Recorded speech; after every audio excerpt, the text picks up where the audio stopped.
on a practical level, Jews are not going to give up their power if they don't feel like they are going to be secure. People are going to fight to the end if they don't feel like they're secure. I don't think, most Israelis feel that the justice of their cause is part of the reason they fight, but not the main reason they fight. The main reason they fight is to keep their families safe.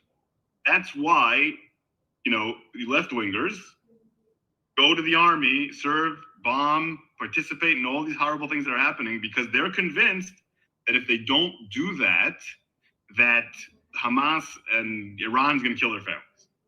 And that will continue to happen if the security of Jews is not taken care of. So it's very important to keep those things, to maintain that balance. But in previous negotiations, a balance always favored Israel. It's like, we'll give you some of the rights that we've taken away from you, but security is the paramount thing. And because the Palestinians had the boot on their neck, they had to acquiesce to the asymmetry in the negotiations. But that's only led to more and more repression. And that's only led to more and more terrorism. Right.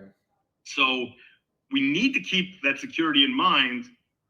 We can't just say, well, we're the oppressors, and now we can all hope for the best. We need to maintain that balance. I think that's a very good point that more anti-Zionists need to come to terms with.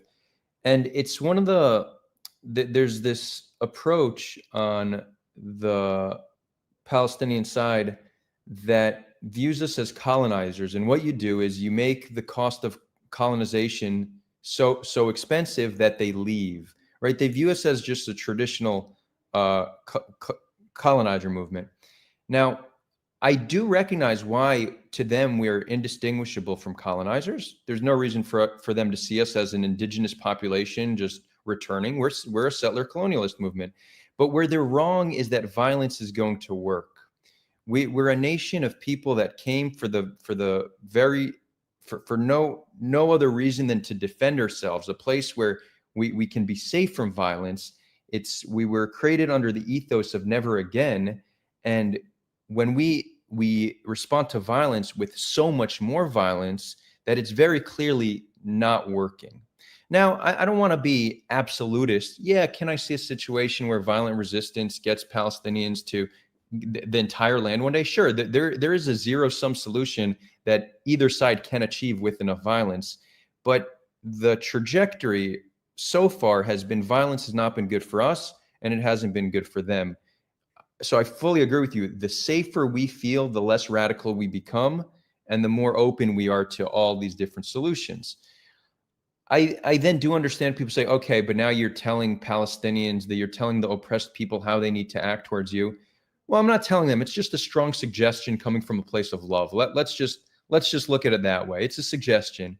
And I will go on to say, and if Israelis don't like violence, we need to give Palestinians peaceful means to achieve their goals. What we've done is we've stopped all peaceful resistance as well. BDS is anti-Semitic, and Jewish lobbies work to ban it in the United States. The first Intifada was primarily peaceful, and we responded violently. So yes, violence is likely not the approach to take with dealing with Zionism, but then Zionists need to open up the path to peaceful resistance and allow it to achieve something, because when you don't give people a path to achieve their goals, violence ensues pretty much 100% of the time, and we just need to recognize that.